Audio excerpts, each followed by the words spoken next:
बिस्मिल्लाहिर्रहमानिर्रहीम। अस्सलाम वालेकुम dear students, welcome to my YouTube channel adilrazak.physics। Dear student, आज हम FSc physics part 1 full book most important 100 MCQs को डिस्कस करने जा रहे हैं। इंशाल्लाह मैं आपको मोस्ट इंपॉर्टेंट 100 MCQs करवाऊंगा और ये वो MCQ हैं जो पिछले 10 सालों में बार बार रिपीट हुए हैं। और पिछले साल भी मैंने बच्चों को ये MCQs करवाए थे, तब मैंने वीडियो लेक्चर नहीं बनाया था, लेकिन इस साल मैं वीडियो लेक्चर बना रहा हूँ। पिछले साल 17 में से 8, 9, 10 MCQ हर बोर्ड में आए थे, तो इसीलिए आप पूरी बुक की रिवीजन कर सकते हैं इन 100 MCQ से और आप अपनी कंफ्यूजन और जो भी आपके डाउट्स हैं वो भी क्लियर हो सकते हैं। तो आपसे रिक्वेस्ट है कि आपने इस वीडियो लेक्चर को बहुत तवज्जो और गौर से सुनना है। चैनल को सब्सक्राइब कर लें ताकि आपको मेरे हर आने वाली वीडियो की नोटिफिकेशन मिल जाए। अब हम बगैर किसी ताखीर के स्टार्ट करते हैं मोस्ट इंपॉर्टेंट 100 MCQ। तो आप बच्चे कॉपी पेंसिल पकड़ लें, MCQ को नोट करें, सॉल्यूशन नोट करें और अपने कंसेप्ट्स को इंप्रूव करें। Now let's we start. बिस्मिल्लाहिर्रहमानिर्रहीम। अस्सलाम वालेकुम डियर स्टूडेंट्स, ये आपके सामने most selected 100 MCQs physics part 1 from past paper of all Punjab board. तो ये जो मैं आपको MCQ करवाने जा रहा हूँ ये पंजाब के तमाम बोर्ड्स के लिए यूजफुल हैं, तमाम बच्चे इससे फायदा उठा सकते हैं। मैंने बहुत डिटेल में MCQs को एक्सप्लेन किया है, पूरा एक एक स्टेप मैंने सोल्यूशन लिखा है। तो ये 100 MCQs करके आप अपनी बुक की बड़ी अच्छी और इफेक्टिव रिवीजन कर सकते हो। तो हम पहले MCQ की जानिब बढ़ते हैं। तो देखें जी, आपके सामने लिखा हुआ है the percentage uncertainty in the measurement of mass and velocity are 2% and 3%। The maximum uncertainty measurement of kinetic energy. तो आंसर आपके सामने लगा हुआ है 8%। अब ये सवाल 12 दफा जो है ये आ चुका है, ये सवाल 12 दफा आ चुका है। अब हमने ये देखना है ये सवाल हल कैसे होता है। तो ये देखें जरा, आपने स्टेप बाय स्टेप सोल्यूशन देखना है। काइनेटिक एनर्जी का फार्मूला होता है 1/2 mv² आपके सामने। तो total percentage uncertainty in kinetic energy, ये आपके पास मेन फार्मूला आ गया। ये कैसे निकलेगा कि percentage uncertainty in mass plus 2 into percentage uncertainty in velocity. ये अब आपने बात समझनी है कि ये 2 से मल्टीप्लाई क्यों किया, क्योंकि यहां पर पावर फैक्टर था 2। तो जब भी पावर फैक्टर होता है तो हमने टोटल परसेंटेज अनसर्टेनिटी निकालने के लिए पावर फैक्टर को उससे मल्टीप्लाई करना है। तो यही देखें, यही काम किया है। Percentage uncertainty in kinetic energy, तो आपके पास मास के अंदर 2% थी और वेलोसिटी के अंदर 3% थी, तो 3 को इस 2 से मल्टीप्लाई किया तो कितना आ गया 6%। तो 6% प्लस 2%, ये आप देख सकते हो कि आपका आंसर आ गया 8%। तो यही इसका राइट ऑप्शन था। हमने एक एक स्टेप करके इसको समझ लिया है, ठीक है। तो ये आप देख सकते हैं, एक एक स्टेप मैंने आपको सिखाया है। अब हम बढ़ते हैं अगले MCQ की जानिब। The ratio of dimension of power to work is. अब ये देखें, पावर से वर्क की डायमेंशंस की रेशियो निकालनी है। तो देखें जी, पावर ओवर वर्क ये आपके सामने आ गया। पावर की डायमेंशन होती है ml²t-3। ये आपके पास चैप्टर नंबर 1 में आप जाएंगे तो टेबल 1.4 के अंदर जो है इन टर्म्स ऑफ बेस यूनिट्स लिखे हुए हैं, तो वहां से आप डायमेंशन बना सकते हो। तो ये वर्क की डायमेंशन है ml²t-2। यहां पर आप देखें कि ये m से m कैंसिल, l² से, ये देखिए ये m से m कैंसिल, l² से l² कैंसिल, ठीक है। और यहां पर ये देखें आपके 2 पावर इसकी कट जाएंगी, तो पीछे सिर्फ बच गई t-1। हमें पता है कि t-1 का मतलब होता है 1/t। तो ये आप देख सकते हो कि इसकी जो डायमेंशन आ गई पावर से वर्क की वो 1/t आ गई, जिसको हम लिख सकते हैं 1:t। अगर ये सवाल उल्ट होके आ जाए, मतलब वो कहे कि आप वर्क से पावर की जो है डायमेंशंस की आप रेशियो निकाल लो, तो आपको पता है कि अब ये सवाल जो है वो उल्ट हो जाएगा।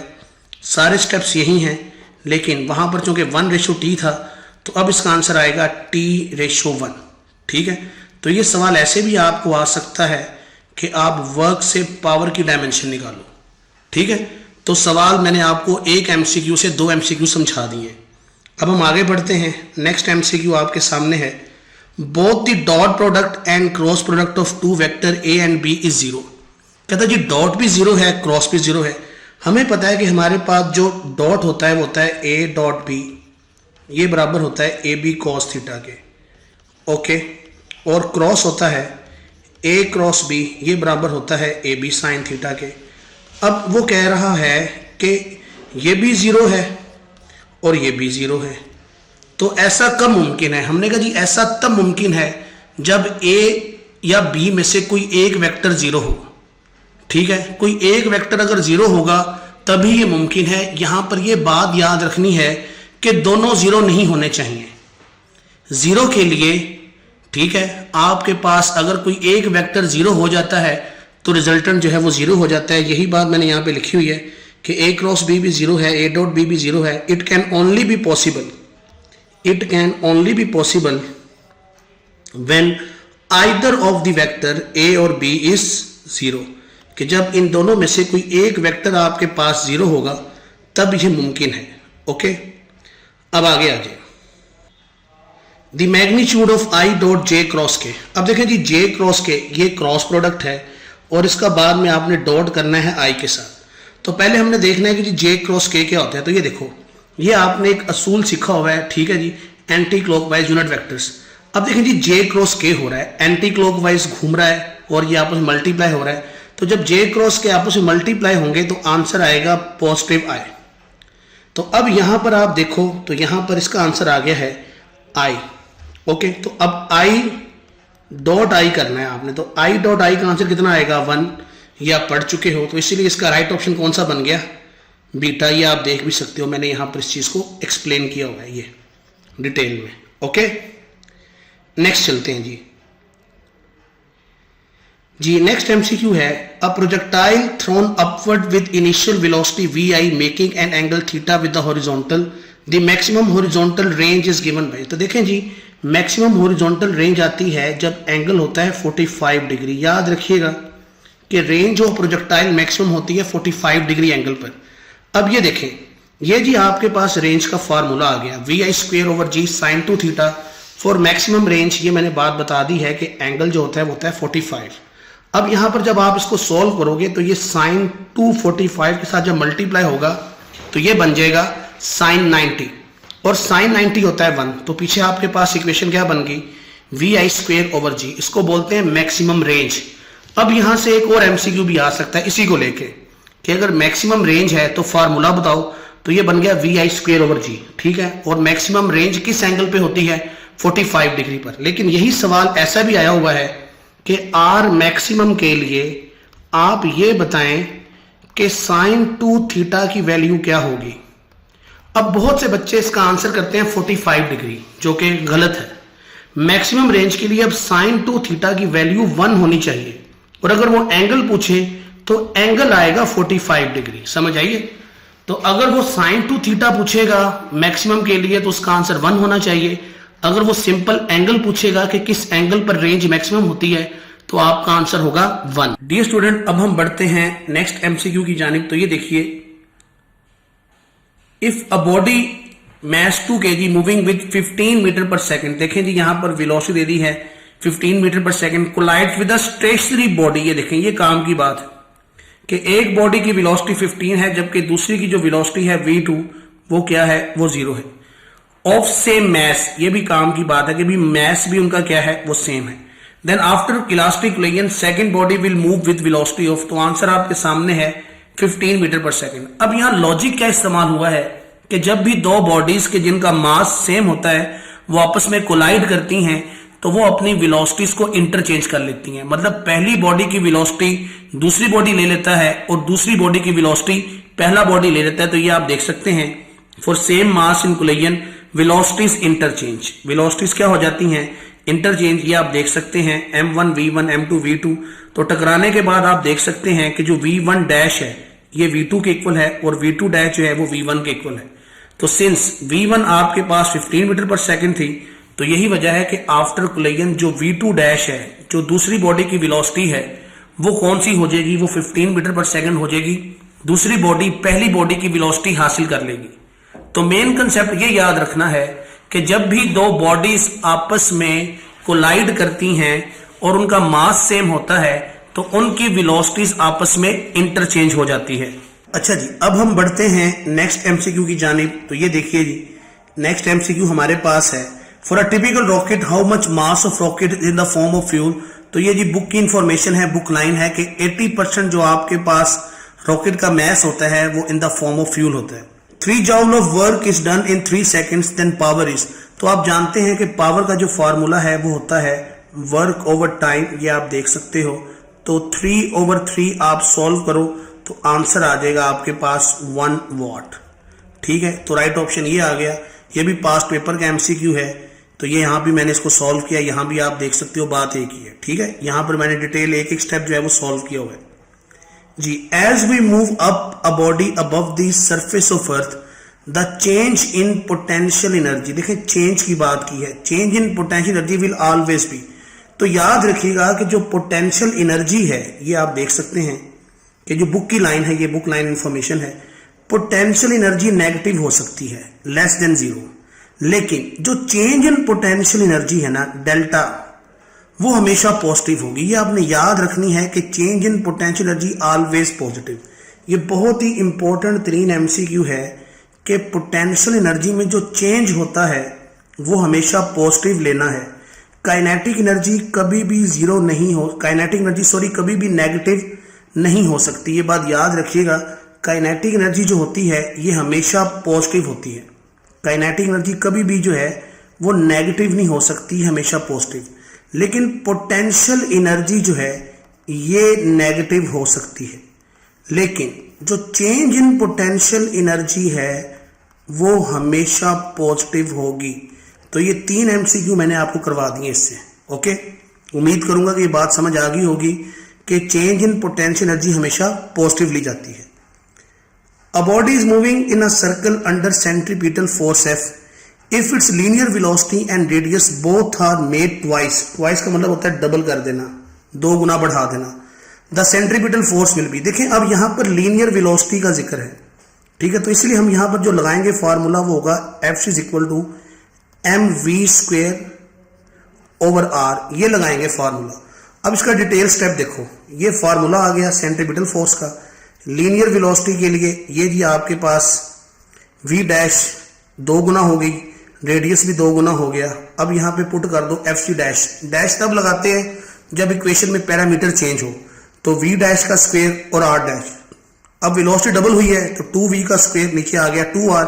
अब जब इसको आपने सॉल्व किया तो देखें जी ये 4 से 2 कट गया, तो पीछे सिर्फ बच गया 2mv²r।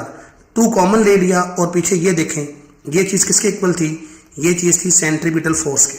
तो फिर नई सेंट्रीपिटल फोर्स कितने गुना बढ़ गई, हमने कहा जी ये नई सेंट्रीपिटल फोर्स जो है ये 2 गुना बढ़ गई है। ओके, तो सवाल को आपने डिटेल में पढ़ना है। पहले आपने ये देखना है कि पैरामीटर क्या दिया हुआ है, तो पैरामीटर दिया है लीनियर वेलोसिटी, तो इसलिए हम यहाँ पर वो एंगुलर वेलोसिटी वाला फार्मूला नहीं इस्तेमाल करेंगे। आई होप कि आप ये बात समझ गए होंगे।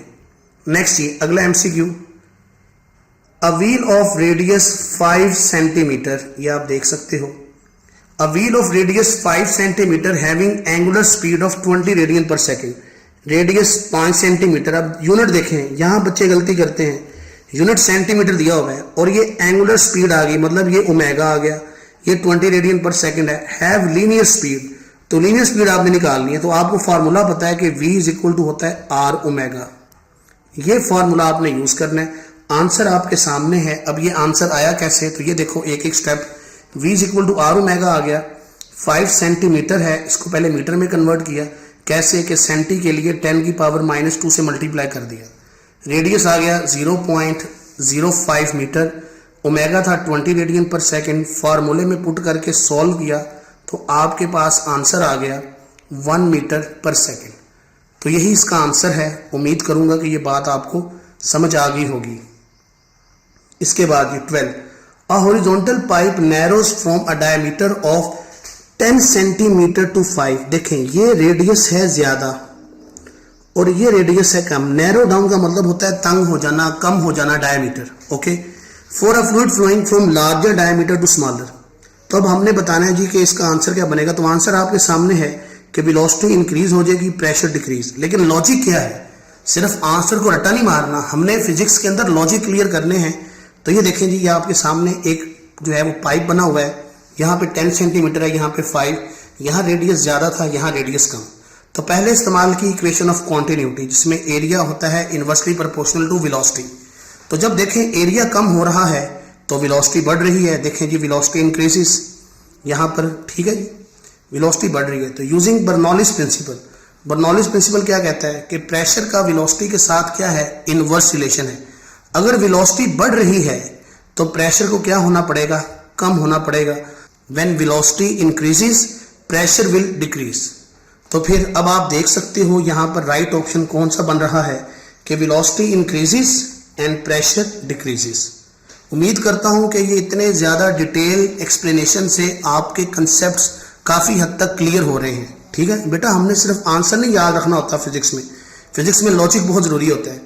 वेंट्री रिलेशन, तो ये बेटा आपने याद रखनी है, ये वेंट्री रिलेशन की इक्वेशन है, ये शॉर्ट क्वेश्चन में डिराइव करनी भी आ सकती है। ठीक है, तो ये सिंपल इक्वेशन है, इसको याद रखिएगा। The potential energy stored by mass spring system, देखें मास स्प्रिंग सिस्टम, पहली बात at an extension of 2 centimetre strength out. तो ये आपके पास आ गया जी x1 और ये आ गई energy E1। Okay, the potential energy stored by the same system eight extension of 4 centimetre, मतलब x2 की वैल्यू दे दी है और E2 की वैल्यू निकालनी है। सबसे पहले तो हमने ये देखना है कि एनर्जी और एक्सटेंशन का आपस में क्या रिलेशन है। तो ये देखिए डियर स्टूडेंट, डिटेल में सॉल्व किया हुआ है कि इलास्टिक पोटेंशियल एनर्जी का जो मैथमेटिकल फार्मूला वो ये है 1/2 kx0²। तो आप देख सकते हो कि यहाँ पर एनर्जी जो है वो x0² के डायरेक्टली प्रोपोर्शनल। तो यहाँ से इसकी बनाई इक्वेशन, तो ये आपके सामने इक्वेशन आ गई है, ये वाली, ये आप देख सकते हो। यहाँ से हमने E2 की वैल्यू निकालनी है, तो आप वैल्यूज पुट करके क्रॉस मल्टीप्लाई करके जब इसको आप सोल्व करोगे, देखो ये डिटेल में सोल्व हुआ है, आप चाहो तो इसका स्क्रीनशॉट ले सकते हो। ठीक है, तो ये डिटेल में एक एक स्टेप सोल्व हुआ है, कोई इतना मुश्किल काम नहीं है, सिंपल मैथमेटिक्स है। ओके, तो जब आपने सारी कटिंग की तो आपका आंसर क्या आ गया, 40 जूल। ओके, तो आपके पास एनर्जी जो है वो 4 गुना बढ़ेगी। क्यों? क्योंकि एक्सटेंशन 2 गुना बढ़ी है। जब एक्सटेंशन 2 गुना बढ़ेगी तो एनर्जी 4 गुना बढ़ेगी, क्योंकि वो उसके स्क्वायर के डायरेक्टली प्रोपोर्शनल है। ठीक है, तो ये सवाल आप जुबानी भी कर सकते हो अगर आपको चीजें क्लियर हैं तो। अच्छा, उसके बाद जी at mean position during simple harmonic motion. तो सिंपल हार्मोनिक मोशन में मीन पोजीशन पर पोटेंशियल एनर्जी होती है मिनिमम और काइनेटिक होती है मैक्सिमम। ये आपने याद रखना है कि सिंपल हार्मोनिक मोशन में potential energy is minimum at mean and kinetic energy is maximum at mean. Okay, the value of gamma for diatomic gas is, तो ये भाई बुक की साइड इंफॉर्मेशन है 1.40। ये देखिए मैंने यहाँ पर एक्सप्लेन भी किया हुआ है। तो ये आपके पास है, ये आपके पास मोनोटॉमिक के लिए 1.67, ये भी आ सकता है, डायटोमिक के लिए 1.40 और ये पॉलीटॉमिक के लिए 1.29। बुक साइड टेबल इन्फो, तो ये बुक में एक साइड टेबल इन्फो बना हुआ है। टॉपिक है speed of sound in air, तो उसके साइड पर जो है लेफ्ट पेज पे लेफ्ट साइड पर एक टेबल बना हुआ है, वहां से ये MCQ आया है। इसके बाद जी appropriate range of audible frequency range of younger person. तो आमतौर पर जी 20 से 20,000 किलो जो है 20,000 हर्ट्स, या हम कहते हैं 20 से 20 किलो हर्ट्स, ये जो है ऑडिबल फ्रीक्वेंसी रेंज है। When 2 identical waves superposed which can change. तो जब भी 2 आइडेंटिकल वेव्स सुपरपोज करती हैं, अब ये सुपर पोजिशनिंग डिफरेंट हो सकती है, ये इन फेस भी हो सकती है और आउट ऑफ फेस भी हो सकती है। तो कहता जी क्या चेंज होगा, तो हमने कहा जी एम्पलीट्यूड चेंज होगा। कैसे? हमने कहा देखेंगे ये 2 वेव्स हैं, ये दोनों वेव्स इन फेस थी, देखें ये एक जैसी हैं। जब ये दोनों आपस में एक दूसरे के साथ मिलती हैं तो यहाँ पर ये एम्पलीट्यूड जो है वो लार्ज हो जाता है। ये आप देख सकते हैं कि एम्पलीट्यूड YR, Y1, Y2 दोनों से बड़ा है और ये इन फेज है। अगर ये 2 वेव्स इस तरह से हों, ये आप देख सकते हैं ये दोनों वेव्स हैं आउट ऑफ फेज। तो अगर 2 वेव्स आउट ऑफ फेज हैं तो आप देख सकते हो कि यहाँ पर जो आपके पास एम्पलीट्यूड आया है वो मिनिमम आया है। तो फिर कौन सी चीज़ चेंज हो सकती है? हमने कहा जनाब एम्पलीट्यूड जो है सिर्फ वो चेंज हो सकता है जब 2 वेव्स जो हैं वो आपस में सुपर पोजिशनिंग करती हैं। Okay, a surface on which all the points have same phase of vibration. तो ये वेव फ्रंट की डेफिनेशन है, सिंपल, इसमें कोई इतना ज़्यादा जो है वो जरूरत नहीं है, कोई इतना लॉजिक नहीं है, ये डेफिनेशन है, ये आपको पता होनी चाहिए। In Michelson experiment the equation used to find speed of light, तो C is equal to 16 FD। ये भी आपके पास जो है ये आपको जो है डिराइव करना भी आ सकता है बाज़ औक़ात। ठीक है, ये मैं दोबारा से लिख देता हूँ यहाँ पे, C is equal to 16 FD। ठीक है, तो ये शॉर्ट क्वेश्चन में आ सकता है डेरिवेशन के लिए। It the focal length of objective and eyepiece is 0.5 metre and 10 centimetre. गौर से देखें, 1 मीटर दिया हुआ है और दूसरा सेंटीमीटर दिया हुआ है। यहाँ पे बच्चे गलती करते हैं, ये छोटी छोटी सिली मिस्टेक्स हैं जो बच्चे यूनिट को लेके करते हैं। ठीक है, तो 1 मीटर है और 1 सेंटीमीटर है respectively. Then magnification power of telescope, तो टेलीस्कोप की जो मैग्निफिकेशन होती है वो होती है F0/FE, ये फार्मूला है। तो ये देखें जनाब, यहाँ पर फार्मूला है F0 है 5 मीटर 0.5 मीटर और ये था 10 सेंटीमीटर। तो पहले जनाब इसको मीटर में कन्वर्ट किया, वो आ गया 0.1 मीटर। फिर वैल्यूज पुट की तो देखें जी आपके पास मैग्निफिकेशन कितनी आ गई है 5। ठीक है, तो मैग्निफिकेशन प्योर रेशियो है, इसका कोई यूनिट नहीं होता, याद रखिएगा मैग्निफिकेशन का यूनिट नहीं होता। तो इसीलिए आंसर आ गया जी आपके पास 5। The magnification of a convex lens of focal length 10 centimetre. यह सवाल भी बड़ा इंपॉर्टेंट है। देखें यहाँ पर अब आपके पास कन्वेक्स लेंस की मैग्निफिकेशन का फार्मूला है, तो ये फार्मूला होता है 1+D/F। ये देखें, अब यही चीज़ यहाँ पे इस्तेमाल की है यूजिंग 1+D/F। ये फार्मूला आपके सामने है। D 25 सेंटीमीटर, दिया हो ना दिया हो, least distance of distinct vision होता है 25 सेंटीमीटर। आपके पास फोकल लेंथ आ गई 10 सेंटीमीटर, वैल्यूज पुट की, सॉल्व किया तो आप देख सकते हो कि ये 1 + 2.5 आंसर आ गया आपके पास 3.5 और यही इसका राइट ऑप्शन है। The efficiency of Carnot engine depend upon, तो कार्नेट इंजन की एफिशिएंसी किस पे डिपेंड करती है? फार्मूला आप देख लें, ये होता है 1 - T2/T1। तो देखें जी, जो T2 है ये होता है सिंक और जो T1 है ये होता है सोर्स। तो ये सोर्स और सिंक दोनों के ऊपर डिपेंड करता है। तो आप देख सकते हैं कि राइट ऑप्शन आ गई आपके पास Charlie. The difference between CP and CV is equal to, तो ये भी आपने पढ़ा हुआ है कि CP - CV is equal to होता है R, जिसको बोलते हैं यूनिवर्सल गैस कांस्टेंट। ठीक है, यहाँ पर ये आप देख सकते हो, remember that CP - CV is equal to R, जो कि यूनिवर्सल गैस कांस्टेंट है। ओके, ये आप देख सकते हो सारा। If the temperature of system is kept constant, if temperature of system kept constant the process called, तो अगर टेम्परेचर कांस्टेंट है तो उसको बोलते हैं आइसोथर्मल प्रोसेस। ये आप देख सकते हैं इन आइसोथर्मल, आइसो मीन्स एक जैसा, थर्मल मीन्स टेम्परेचर, कि in isothermal process temperature remains constant, temperature constant रहता है, याद रखिएगा। जब टेम्परेचर कांस्टेंट होता है तो डेल्टा T 0 होता है, जब डेल्टा T 0 होता है तो डेल U 0 होता है। तो फर्स्ट लॉ ऑफ थर्मोडायनेमिक्स के अकॉर्डिंग जब डेल्टा U 0 होगा तो ये इक्वेशन ऐसे भी आ सकती है कि आइसोथर्मल प्रोसेस की इक्वेशन बताएं, तो Q = W या Q = P डेल्टा V। ये MCQ ऐसे भी आ सकता है कि first law of thermodynamics at isothermal process या आइसोथर्मल प्रोसेस की जी इक्वेशन बताएं मैथमेटिकल क्या होती है अकॉर्डिंग टू फर्स्ट लॉ। तो ये MCQ ऐसे भी आ सकता है। ठीक है जी, अब हम बढ़ते हैं जी नेक्स्ट MCQ की जानिब। Which of the following pair has same dimension, तो वर्क एंड टॉर्क, और साथ अगर इसके जो है एनर्जी भी आ जाए तो एक ही बात है कि वर्क, टॉर्क, एनर्जी और साथ हीट भी आ जाए, याद रखिएगा।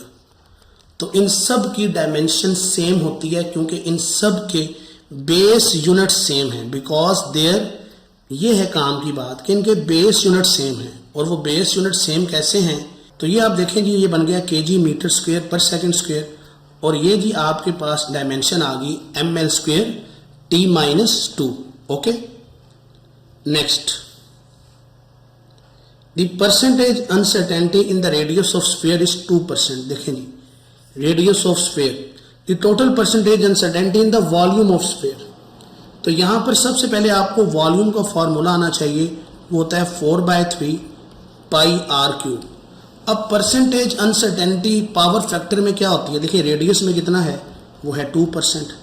तो क्या असूल सिखाया था कि इस पावर को आपने इस परसेंटेज अनसर्टेनिटी के साथ मल्टीप्लाई कर देना। तो ये देखें, रेडियस के अंदर परसेंटेज अनसर्टेनिटी, वॉल्यूम का फार्मूला, तो using concept of power factor that total percentage uncertainty जो है उसने क्या होना है, वो होगी मल्टीप्लाई। ठीक है जी, पावर फैक्टर के साथ। तो आप देख सकते हैं कि ये 2% अनसर्टेनिटी है, 3 पावर फैक्टर है। कैसे कि ये था 4/3 πr³। ठीक है जी, वॉल्यूम ऑफ स्फीयर। तो इस 3 को हमने जो है इस 2 से मल्टीप्लाई किया, तो देखें जी आंसर कितना आ गया 6% आंसर आ गया। ठीक है, तो ये एमसीक्यू बहुत इंपॉर्टेंट है, ये आ सकता है, तो इसको आपने अच्छी तरह से प्रिपेयर करना है। ये कंसेप्ट दोबारा याद रखें, जो परसेंटेज अनसर्टेनिटी होती है उसको हम पावर फैक्टर से मल्टीप्लाई करते हैं। Okay, reverse process of vector addition is called resolution of vector. अब देखें जी इसकी एक्सप्लेनेशन क्या है। Reverse process of vector addition is called resolution of vector. In vector addition we add 2 vectors to get 1 resultant. कि भाई हम vector addition में ए और बी को ऐड करके रिजल्टेंट वेक्टर बनाते हैं, जबकि रेजोल्यूशन में we split a vector into 2 component. मतलब ये हमारे पास ऐसे होता है कि ये कोई वेक्टर ए है तो हम इसके बनाते हैं 2 कंपोनेंट, ये आ गया ए एक्स और ये आ गया ए वाई। तो हम इसको ऐसे लिखते हैं कि vector A is equal to A x i plus A y j. तो देखो ये आपने स्प्लिट किया है, एडिशन में 2 से 1 बनते हैं जबकि रेजोल्यूशन में 1 से 2 बनते हैं, इसीलिए ये उसका इनवर्स प्रोसेस है। स्टूडेंट्स अब हम बढ़ते हैं नेक्स्ट एमसीक्यू की जानिब। तो ये देखिए जी हमारे पास जो नेक्स्ट एमसीक्यू है 29, in third quadrant direction of resultant vector is. तो आप जानते हैं कि थर्ड क्वाड्रेंट के अंदर जो डायरेक्शन होती है वो होती है 180 डिग्री प्लस 5, क्योंकि यहाँ पर आर एक्स भी नेगेटिव होता है और आपके पास आर वाई भी नेगेटिव है, तो इसीलिए जो हमारे पास फाइनल एंगल होगा वो थर्ड क्वाड्रेंट में लाई करेगा।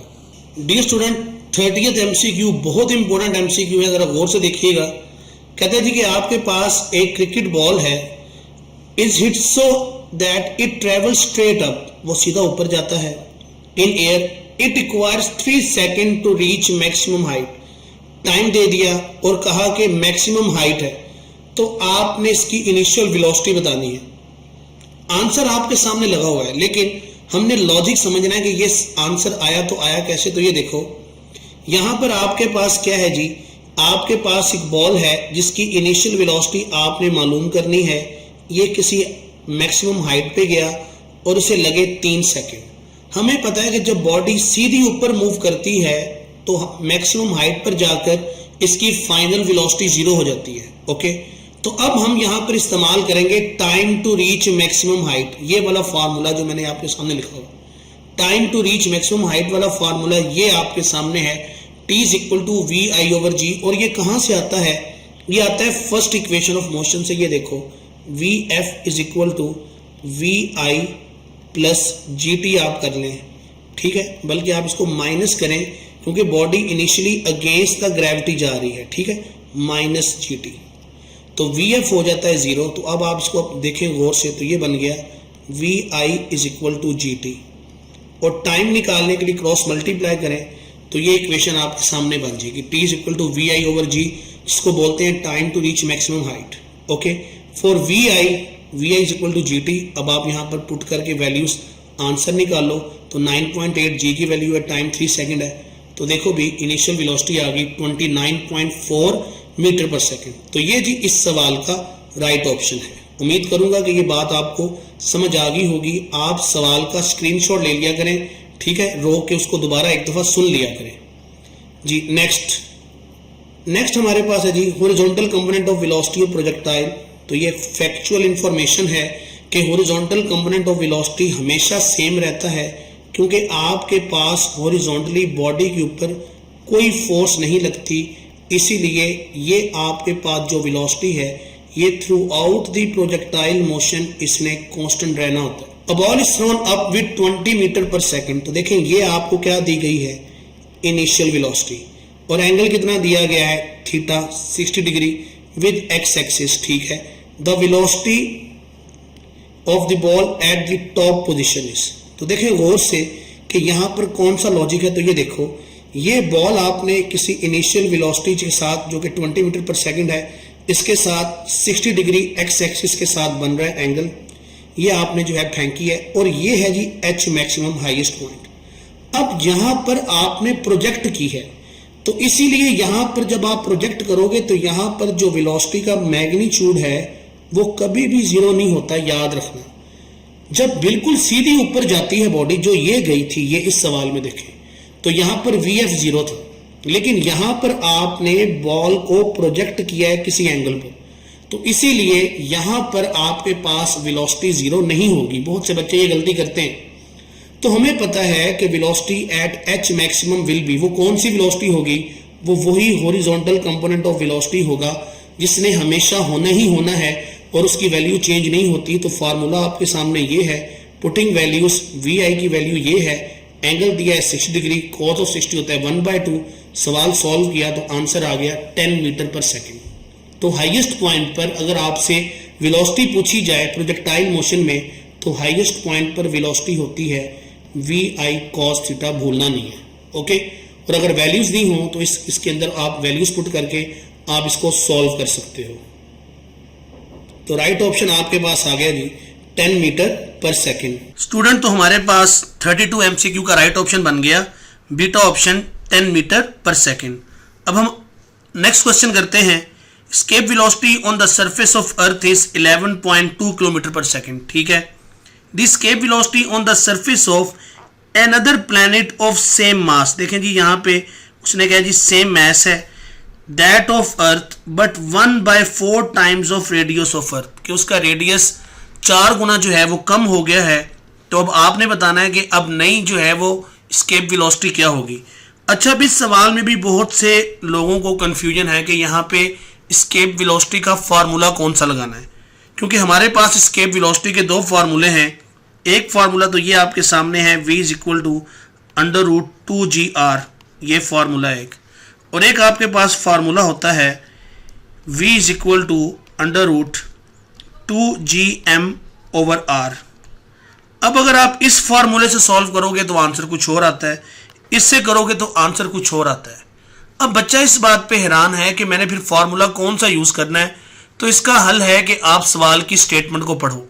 तो आपको जो उसने सवाल की स्टेटमेंट में कहा है, सेम मास कहा है और रेडियस का है, तो मतलब यहां पर आपने वो फार्मूला यूज करना है कि जिसके अंदर मैस आ रहा है।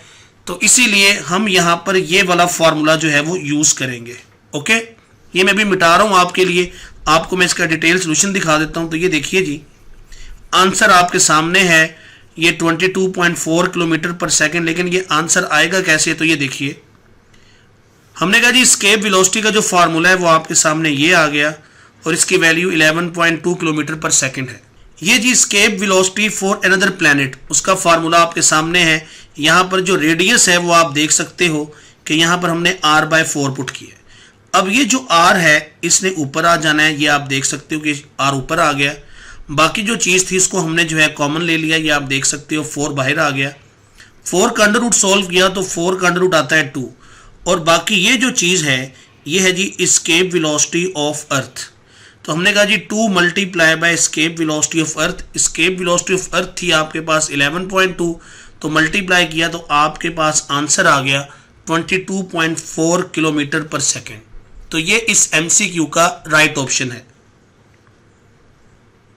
अब हम बढ़ते हैं जी नेक्स्ट MCQ की जानिब। तो ये देखिए 34 one of the most important MCQ, most repeated MCQ है, इसको भी देखिएगा। Ratio between orbital and escape velocities।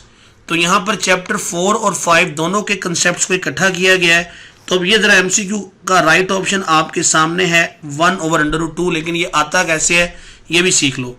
हमने कहा जी देखें ऑर्बिटल वेलोसिटी का फार्मूला आपके सामने है, ये होता है √gr, याद रखिएगा, और escape velocity का फार्मूला होता है √2gr। अब रेशो लेने के लिए जब आपने सॉल्व किया तो √gr से कट गया तो आपके पास 1/√2 बच गया। तो हमने कहा जी ये इसका राइट ऑप्शन है। सम टाइम ये ऐसे भी सवाल आता है कि relation between escape velocity and orbital velocity, तो आपने कहना है v escape is equal to √2 times orbital velocity. तो ये सवाल ऐसे भी आ सकता है।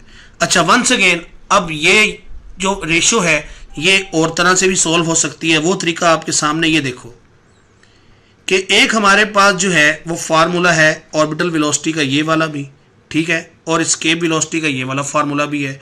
तो रिजल्ट विल बी सेम। देखो मैंने यहाँ पे लिखा हुआ है कि रिजल्ट जो है वो सेम रहेगा। देखिए रिजल्ट कैसे सेम रहेगा कि जब आप इसको सॉल्व करोगे, आप रेशो लोगे, तो वंस अगेन आपके पास 1/√2 ही इसका आंसर आएगा। नेक्स्ट जी 35 rotational inertia of equal masses cylinder, देखें जी उसने इक्वल मासिस कर दिया है कि मास सेम कर दिया है, but one larger diameter will be. तो ये बुक की साइड इंफॉर्मेशन है, पेज नंबर 107 पे 107 सफ़ा नंबर पर लेफ्ट साइड पर ये साइड इंफॉर्मेशन दी हुई है। यहाँ पर देखो ज़रा मैंने लिखा हुआ है कि ये बुक साइड इंफॉर्मेशन है। मोमेंट ऑफ इनर्शिया जो है वो स्क्वायर ऑफ रेडियस पे डिपेंड करता है, जबकि मास कांस्टेंट है, ये आप देख सकते हो।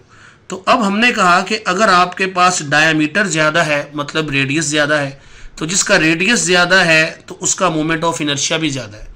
तो वो सिलेंडर के जिसका डायामीटर या रेडियस ज़्यादा होगा उसका मोमेंट ऑफ इनर्शिया भी क्या होगा, हमने कहा जी वो ज़्यादा होगा। तो ऑप्शन आपके पास आप देख सकते हो यहाँ पर आ गई है larger. A wheel of diameter 1 metre, ये देखें जी डायामीटर कितना दे दिया उसने 1 मीटर, ये डायामीटर है। मेक्स 60 रेवोल्यूशन पर मिनट, तो 60 रेवोल्यूशन का मतलब क्या है, ये ओमेगा है। तो लीनियर स्पीड निकालनी है, तो हमें पता है जी कि हमारे पास रिलेशन है v is equal to R omega, लेकिन यहाँ तो डायमीटर दिया हुआ है। तो हम क्या करेंगे, हम डायमीटर से पहले रेडियस निकालेंगे और फिर जो है वैल्यूज पुट करके सॉल्व करेंगे। अब देखो यहाँ पर ये रेवोल्यूशन पर मिनट है, तो इसको भी रेडियन पर सेकंड में कन्वर्ट करना है। तो ये देखें जी डिटेल सोल्यूशन, डायमीटर है 1 मीटर, रेडियस d/2 होता है, तो सॉल्व किया तो रेडियस आ गया 1/2 मीटर या 0.5। ओमेगा कितना है जी 60 रेवोल्यूशन पर मिनट, ये आप देख सकते हो। तो इसको रेडियन पर सेकंड में कन्वर्ट करने के लिए 2 पाई से मल्टीप्लाई करना है और 60 से डिवाइड करना है क्योंकि मिनट है। अब जब हमने इसको सॉल्व किया तो आपके पास ओमेगा आ गया 2 पाई रेडियन पर second. Using v is equal to R omega, हमें पता है पुटिंग वैल्यूज, तो यहाँ वैल्यूज पुट की, r है 1/2, ओमेगा है 2 पाई, सॉल्व किया तो वेलोसिटी आ गई पाई मीटर पर सेकंड। और यहाँ पर अगर वैल्यू दी हो तो ये है velocity is equal to 3.14 metre पर सेकंड। अब यहाँ पर पाई की जगह आपने theta is equal to 180 put नहीं करना, ये याद रखिएगा। बहुत से बच्चे ये भी गलती करते हैं कि वो पाई की जगह एंगल भी पुट कर देते हैं, तो यहाँ पर एंगल पुट नहीं करना, ठीक है। यहाँ पर सिंपल इसकी वैल्यू जो है वो है 3.14, ये हम पुट करेंगे। उम्मीद करता हूँ कि ये बात समझ आ गई होगी। अब आगे आ जाए जी नेक्स्ट एमसीक्यू की जानिब। If the radius of droplet becomes half, देखें जी रेडियस ऑफ ड्रॉपलेट क्या हो गया है हाफ, मतलब ये जो आपके पास r डैश है ये r/2 हो गया। Then it's terminal velocity will be, अब टर्मिनल वेलोसिटी का जो जनरल फार्मूला होता है वो ये देखें, वो ये होता है, ठीक है जी, कि vt is equal to 2 rho G R square over 9 eta. अब यहाँ से आप vt का रेडियस के साथ रिलेशन बनाएं तो ये रिलेशन है जी कि टर्मिनल वेलोसिटी डायरेक्टली प्रोपोर्शनल है स्क्वायर ऑफ रेडियस के। तो जब रेडियस आपके पास हाफ होगा, ये देखिए, तो जब आप इसका स्क्वायर लोगे तो ये आ जाएगा r²/4। तो जब आपके पास रेडियस जो है हाफ होगा तो टर्मिनल वेलोसिटी 4 गुना कम हो जाएगी, 4 गुना कम या 1/4 हम इसको बोलते हैं, ठीक है। तो ये इसका आंसर है। नेक्स्ट जी, an amplitude of a simple pendulum is increased 4 times. देखें जी एम्पलीट्यूड 4 टाइम्स वो कह रहा है इंक्रीज हुआ है, तो टाइम पीरियड बताएं तो हमें पता है कि भाई जो टाइम पीरियड और फ्रीक्वेंसी होती है सिंपल पेंडुलम की वो तो डिपेंड ही नहीं करती एम्पलीट्यूड पर, क्योंकि उसके फार्मूले में आता ही नहीं है। ये देखें time period and frequency of simple pendulum does not depend upon amplitude, कि भाई वो तो एम्पलीट्यूड पे डिपेंड ही नहीं करती। ये हमारे पास टाइम पीरियड का फार्मूला आ गया 2π/L/G, ये फ्रीक्वेंसी का फार्मूला आ गया f is equal to 1/2π/G/L। तो यहाँ पर जो एम्पलीट्यूड है x0 वो है ही नहीं, तो जब एम्पलीट्यूड पे डिपेंडेंसी नहीं है तो आप उसको बढ़ाएं कम करें टाइम पीरियड पे कोई फर्क नहीं पड़ेगा जी। अब अगले एमसीक्यू की जानिब बढ़ते हैं। तो ये देखिए डियर स्टूडेंट, हमारे पास नेक्स्ट एमसीक्यू है the force responsible for the vibratory motion of simple pendulum. तो देखें जी हमें पता है ये होता है -mg sin थीटा। तो इन सिंपल पेंडुलम जो रिस्टोरिंग फोर्स है वो -mg sin थीटा है, जिसके जिम्मे होता है ऑसिलेटरी मोशन करना। जो आपके पास mg cos थीटा होता है ये टेंशन के साथ बैलेंस हो जाता है, याद रखिएगा। ये एमसीक्यू भी आ सकता है कि सिंपल पेंडुलम में टेंशन किसको बैलेंस करता है, या mg cos थीटा किसके इक्वल होता है, तो वो टेंशन इन अ स्ट्रिंग के इक्वल होता है। ठीक है, तो ये एमसीक्यू यहाँ पे ऐसे भी आ सकता है। 10 सेंटीमीटर एक्सटेंशन, मतलब ये x नोट है या x है, जो भी आप कह सकते हैं, is produce in a spring due to force of 20 newton. Force दे दी उसने 20 न्यूटन। तो कहता है जी स्प्रिंग कांस्टेंट बताएं, तो हमें पता है कि स्प्रिंग कांस्टेंट का फार्मूला होता है आपके पास F/x। ये तो इस फार्मूले को यूज करें जी। देखें ये सेंटीमीटर था, वंस अगेन यूनिट्स, तो इसको मीटर में कन्वर्ट किया, ये आ गया जी आपके पास 0.1 मीटर, ये आप देख सकते हो।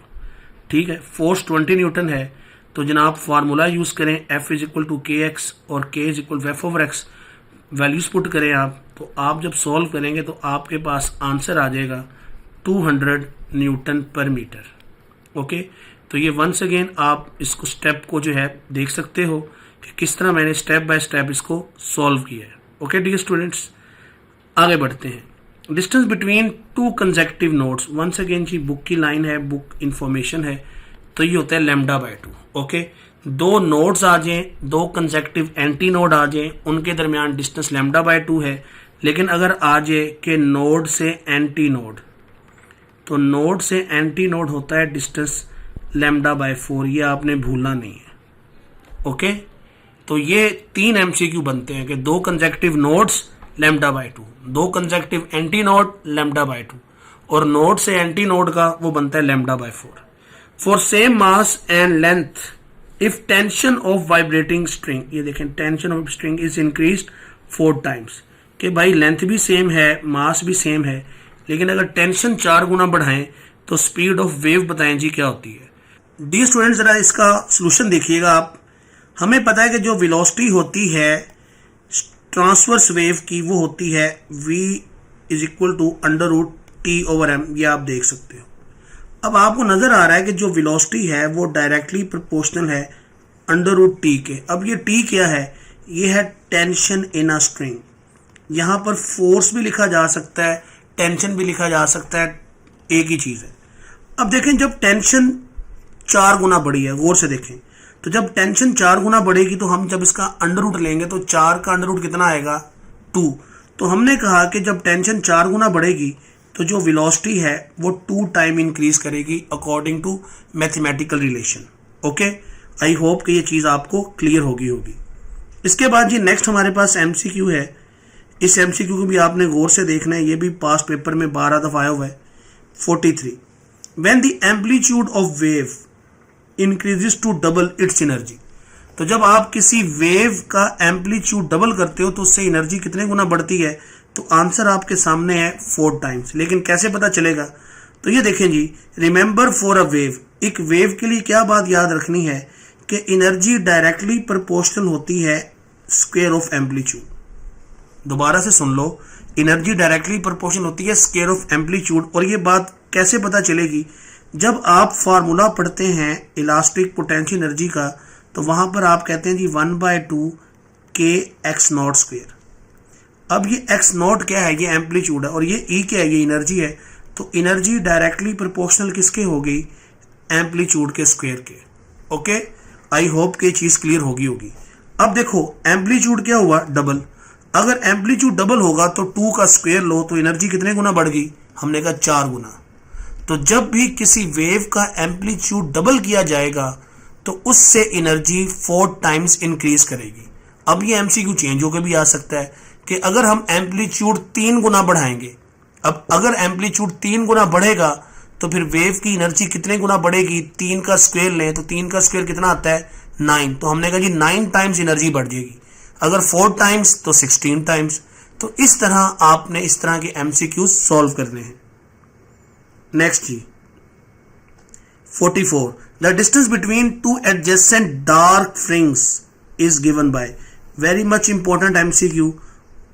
तो याद रखें जी इसका आंसर ये है, लेकिन इसके पीछे लॉजिक और रीजन सुन लें कि डिस्टेंस बिटवीन 2 एडजेसेंट, चाहे 2 एडजेसेंट डार्क हो या आपके पास ब्राइट फ्रिंग्स हो। याद रखिएगा यंग डबल स्लिट एक्सपेरिमेंट में इंटरफेरेंस की स्टडी होती है, और इंटरफेरेंस में फ्रिंग स्पेसिंग, फ्रिंग विड्थ सेम रहती है।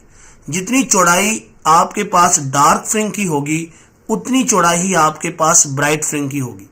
इसीलिए हम कहते हैं कि ये हमेशा जो है वो सेम रहती है।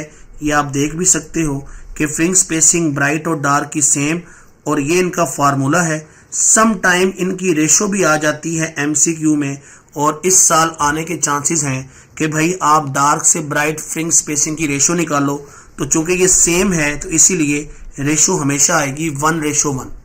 ये याद रखिएगा कि इंटरफेरेंस में ब्राइट और डार्क फ्रिंग्स की जो स्पेसिंग होती है वो सेम होती है, लिहाजा रेशो जो है वो 1:1 आएगी। और अगर वैल्यू पूछता है तो लैम्डा L/D। जी next MCQ 45। A typical diffraction grating has certain number of lines per centimeter whose range is। तो बुक की लाइन है जी 400 to 5000 lines per centimeter होती हैं। ये बुक की लाइन है, वहां से आप देख सकते हो। The collimator in a spectrometer is used to make the light beam parallel। ये चीज जी शॉर्ट क्वेश्चन में भी आ सकती है कि what is the role of collimator in spectrometer। तो इसका काम होता है फंक्शन ऑफ कोलीमेटर, ये मैंने बताया शॉर्ट क्वेश्चन में भी आ सकता है। इसका काम होता है कि ये जो रेज आ रही होती हैं लाइट की उनको पैरेलल कर देता है। कैसे पैरेलल करता है? डियर स्टूडेंट, जब हम स्लिट को फोकस पे रखते हैं तो इनकमिंग रेज जो भी आ रही होती हैं वो पैरेलल हो जाती हैं। यही कोलीमेटर का फंक्शन है। When a ray of light enter from denser into rare medium, देखें जी क्या बात हो रही है, डेंसर इनटू रेयर मीडियम। अब डेंसर मीडियम क्या होता है? भारी, और रेयर क्या होता है? हल्का मीडियम। वेवलेंथ ऑफ लाइट रे विल, तो याद रखिएगा कि भाई जब भी एक रे ऑफ लाइट रेयर से डेंसर में जाती है तो वेलोसिटी भी कम हो जाती है और वेवलेंथ भी कम हो जाती है। ये आप देख सकते हो। अगर वो उल्ट पूछ ले कि भाई डेंसर से रेयर, अगर डेंसर से रेयर भारी से हल्के में जा रहे हो तो वेवलेंथ भी बढ़ेगी, वेलोसिटी भी बढ़ेगी। तो जब भी मीडियम चेंज होता है ना तो फ्रीक्वेंसी रहती है कांस्टेंट। ये एमसीक्यू भी आ सकता है कि जब भी एक वेव मीडियम चेंज करती है तो वेव का कौन सा पैरामीटर कांस्टेंट रहेगा? तो आपने बोलना है फ्रीक्वेंसी। फ्रीक्वेंसी चेंज नहीं होती। आप देख रहे हो कि वेलोसिटी और वेवलेंथ चेंज हो रही है मीडियम की वजह से, लेकिन फ्रीक्वेंसी हमेशा कांस्टेंट रहेगी। नेक्स्ट जी आपके पास Boltzmann constant K is equal to, तो याद रखिएगा ये होता है universal gas constant divided by Avogadro number. ये आपके सामने है, इसकी वैल्यू ये आपके सामने है 1.38 10 की पावर -23, और ये इसका यूनिट जाउल पर केल्विन। ये भी आपको एमसीक्यू में जो है वो पूछा जा सकता है। इसके बाद जी pressure of gas is given by, तो 1/3 रो वी स्क्वायर। सिंपल जी ये फार्मूला है, ये आपने याद रखना है प्रेशर ऑफ गैस के लिए। ये एमसीक्यू भी आपको आ सकता है। स्टूडेंट ये सवाल बड़ा इंपॉर्टेंट है और ये सवाल मनो एंट्री टेस्ट के अंदर भी आ चुका है। सेम यही स्टेटमेंट थी। इस सवाल को आपने अच्छे बच्चे बन के समझना है कि ये कैसे सॉल्व होगा, क्योंकि इस तरह के सवालात आते हैं और आ चुके भी हैं। तो देखिए जी सीवी दिया हुआ है आपको, ठीक है जी 5r/2, और आपसे कहा गया जी गैमा निकालें। अब हमें पता है जी पहला स्टेप के गैमा होता है CP/CV, ठीक है। अब आपके पास CV तो है लेकिन CP नहीं है। अब CP कैसे निकलेगा? हमें पता है कि CP - CV = R होता है। तो पहले हम यहाँ से CP की वैल्यू निकालेंगे और फिर इस इक्वेशन में पुट कर देंगे तो गैमा भी आ जाएगा। तो देखें जी स्टेप बाय स्टेप ये आंसर आपके सामने है, लेकिन ये आंसर आएगा कैसे ये देखें। हमने कहा जी गैमा आपके सामने जो है वो CP/CV होता है। CV की वैल्यू ये है, तो पहले CP, तो CP - CV = R हमने पढ़ा हुआ है। तो CP के लिए R + CV, तो जब हमने यहाँ पर वैल्यूज पुट करके इसको सॉल्व किया तो CP की वैल्यू आ गई है 7r/2। अब पुटिंग वैल्यूज, तो गैमा के लिए जब हमने CP/CV किया तो R से R गया, 2 से 2 गया, ये बन गया 7/5। जब इसको सॉल्व किया तो आंसर आ गया 1.4। तो डियर स्टूडेंट ये सवाल ऐसे हल होना है स्टेप बाय स्टेप, ठीक है। मैं उम्मीद करूंगा कि ये चीज़ आपको क्लियर हो चुकी होगी। इसके बाद जी स्टूडेंट्स अब हम बढ़ते हैं 51 MCQ की जानिब। The unit of pressure in term of base units are, तो देखिए जी प्रेशर का in terms of base unit आपके सामने है, लेकिन एक दफ़ा इसको रिवाइज कर लें ये बनता कैसे है। तो ये देखें प्रेशर होता है force per unit area Newton पर मीटर स्क्वेयर, न्यूटन होता है kg मीटर पर सेकंड स्क्वेयर, और एरिया होता है मीटर स्क्वेयर। तो मीटर से मीटर कट गया तो ये बन गया kg पर मीटर पर सेकंड स्क्वेयर। और यहाँ से अगर इसकी आप डायमेंशन बनाना चाहते हो तो वो भी बना लो, आपका एक्सरसाइज का शॉर्ट क्वेश्चन भी हो जाएगा। ml-1 t-2, तो ये इसकी डायमेंशन है, इसकी डायमेंशन भी पूछी जा सकती है और इन टर्म ऑफ बेस यूनिट भी पूछा जा सकता है। इसके बाद डियर स्टूडेंट्स नेक्स्ट MCQ है द डायमेंशन ऑफ फोर्सेस। तो देखें जी, फोर्स की डायमेंशन होती है mlt-2। आप जानते हैं फोर्स F = ma और मास का यूनिट kg, एक्सेलरेशन का मीटर पर सेकंड स्क्वायर। तो डायमेंशन ली तो mlt-2 इसकी डायमेंशन आ गई। The dimension of angular momentum are, तो ये बहुत ही इंपॉर्टेंट MCQ है, फिर कह रहा हूँ एंगुलर मोमेंटम, तो इसकी डायमेंशन होती है ml²t-1। अब देखेंगे डायमेंशन कैसे बनती है। तो देखें जी, ये हमारे पास इसके दो फार्मूले, हम दोनों से बनाने की कोशिश करेंगे, ठीक है। अब देखें जी mvr, तो m for mass kg, v for velocity metre पर second, r for radius, unit क्या आ गया मीटर। तो ये बन गया kg metre square per second. तो देखें जी ml²t-1। अब देखिए डियर स्टूडेंट, अब हम इससे बनाते हैं आई ओमेगा से। तो हमने कहा जी मोमेंट ऑफ इनर्शिया का यूनिट होता है kg मीटर स्क्वायर और ओमेगा होता है रेडियन पर सेकंड। अब देखें जी जो रेडियन है ये तो डायमेंशन लेस है, तो इसीलिए ये बन गया kg metre square per second. तो ये बन गया ml²t-1, जबकि रेडियन डायमेंशन लेस है, ये मैं आपको ऑलरेडी बता चुका हूँ, ठीक है। तो आपके पास एंगुलर मोमेंटम की डायमेंशन आ गई ml²t-1। इसके बाद ही हम नेक्स्ट MCQ की जानिब बढ़ते हैं। तो देखिए जी 54 आपके पास है the resultant of two forces 30 Newton and 40 Newton acting an angle of 90 degree. दो फोर्सेस दे दी हैं और 7 एंगल दे दिया है और कहे जी रिजल्टेंट बताओ। तो याद रखिए जी, ये हमारे पास रिजल्टेंट का फार्मूला होता है जब आपके पास दो वेक्टर्स हों, ठीक है। दो वेक्टर्स के लिए ये फार्मूला है। अब एंगल 90 है तो लिहाजा वैल्यूज पुट की, 30 का स्क्वायर 40 का स्क्वायर, cos ऑफ 90 0 होता है। तो ये पूरा जो पैरामीटर था ये वाला, ये 0 हो गया, ठीक है। अब वैल्यूज पुट करके सॉल्व करो तो ये बन गया √2500 और आंसर आ गया 50 न्यूटन। तो इसका राइट ऑप्शन बनेगा आपके पास 50 न्यूटन, ये आप देख सकते हो alpha option. Projection of B along A will be given as, तो इसके जो दोनों आंसर बनते हैं ये आप देख सकते हो, लेकिन जो आपके पास बोर्ड में आंसर होगा वो कोई एक होगा, लेकिन यहाँ पर मैंने दोनों जो हैं बताए हुए हैं, दोनों को एक्सप्लेन भी करूंगा कि ये दोनों आंसर कैसे बनते हैं। प्रोजेक्शन ऑफ बी अलोंग ए का मतलब होता है प्रोजेक्शन बी ऑन ए, और ये होता है बी कॉस थीटा।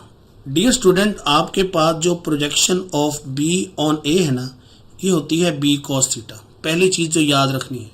अब देखें जी, ये हमारे पास स्टैंडर्ड इक्वेशन है, ए डॉट बी बराबर है ए बी कॉस थीटा के। अब आपको बी कॉस थीटा चाहिए, तो बी कॉस थीटा के लिए ए यहाँ पर क्रॉस मल्टीप्लाई हो गया, तो ये आ गया A dot B divided by A magnitude. अब हमें पता है कि जब भी आप किसी वेक्टर को उसके मैग्नीट्यूड पे डिवाइड करते हो तो उससे आता है यूनिट वेक्टर। यूनिट वेक्टर कब आता है कि जब आप वेक्टर को उसके मैग्नीट्यूड पे डिवाइड करते हो। लिहाजा ये जो चीज़ है ये क्या दे रही है आपको, ये दे रही है ए यूनिट वेक्टर। तो फिर इसीलिए बी कॉस थीटा का आंसर ये भी हो सकता है A unit vector dot B vector, ठीक है। तो भूलना नहीं है कि ये भी इसका आंसर ठीक है और ये भी इसका आंसर ठीक है। तो सम टाइम टीचर कोई एक आंसर पूछ लेता है, सम टाइम्स दोनों भी पूछ सकता है, लेकिन ऑप्शन होगी फिर बोथ की, ठीक है। क्योंकि यहाँ पर मैंने सवाल को इस तरह से बनाया था तो इसलिए ये दोनों ऑप्शंस ठीक हैं, लेकिन पेपर में मैंने बोला पेपर में कोई एक ऑप्शन आएगी या बोथ की ऑप्शन होगी। Next 56, what is the angle of projection for which its maximum height and horizontal range are equal. तो याद करो चैप्टर नंबर 3 का ये न्यूमेरिकल है और आंसर है 76 डिग्री, कि ये वो एंगल है कि जिस पर रेंज और हाइट दोनों बराबर हो जाती हैं। तो ये एंगल है 76 डिग्री, एक्सरसाइज न्यूमेरिकल। इसके बाद जी, if a force of 10 newton acts on a body of mass 5 kg for 1 second. देखें जी, मास दे दिया 5 kg, टाइम दे दिया 1 सेकेंड, फोर्स दे दी। तो क्या कहता है चेंज इन मोमेंटम निकालने आप। तो हमें पता है कि चेंज इन मोमेंटम होता है डेल्टा पी, जो कि होता है force multiply by time. Putting values, तो जब हमने पुट करके वैल्यूज को सॉल्व किया तो आंसर आ गया 10 न्यूटन सेकेंड। अब एक बच्चा कहता है सर मास तो आपने इस्तेमाल ही नहीं किया, वो दिया हुआ था। तो हमने कहा जी इस फॉर कैलकुलेशन में मास जो है वो एक ऐसी क्वांटिटी है जो इस्तेमाल ही नहीं हो रही। तो बाज़ औक़ात MCQs में बहुत सा डाटा ऐसा होता है जो कि इस्तेमाल नहीं हो रहा होता, सिर्फ वो कन्फ्यूजन क्रिएट करने के लिए।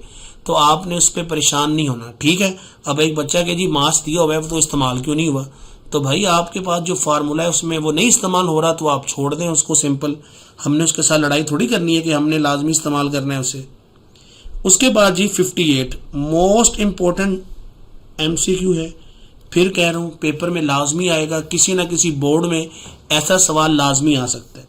The distance covered by a freely falling body in 2 second is. तो देखें भाई, using second equation of motion, ये आप देख सकते हो S = VIT + 1/2 GT²। तो जब फ्रीली फॉलिंग बॉडी होती है तो इनिशियल वेलोसिटी 0 है, तो ये पूरा फैक्टर 0 हो गया। तो पीछे फार्मूला बन गया S = 1/2 GT²। टाइम कितना दिया है 2 सेकेंड। वैल्यूज पुट करके सॉल्व करो तो आंसर आ जाएगा 19.6। और बाज़ जगहों पर 20 मीटर भी दिया होता है। तो 20 मीटर तब आता है जब आप G की वैल्यू 10 ले लो, और 19.6 तब आता है जब आप 9.8 ले लो। तो ये आपने ऑप्शंस के अकॉर्डिंग देखना है। अगर ऑप्शन 20 हो तो इसका मतलब ये है कि उसने G की वैल्यू 10 लेके सॉल्व किया हुआ है। तो ये 19.6 और 20 नॉट अ बिग डिफरेंस, दोनों चीज़ें ठीक हैं, दोनों आंसर करेक्ट हैं। इसके बाद जी नेक्स्ट MCQ की जाने बढ़ते हैं हम। तो नेक्स्ट MCQ जो है an example of non frictional forces.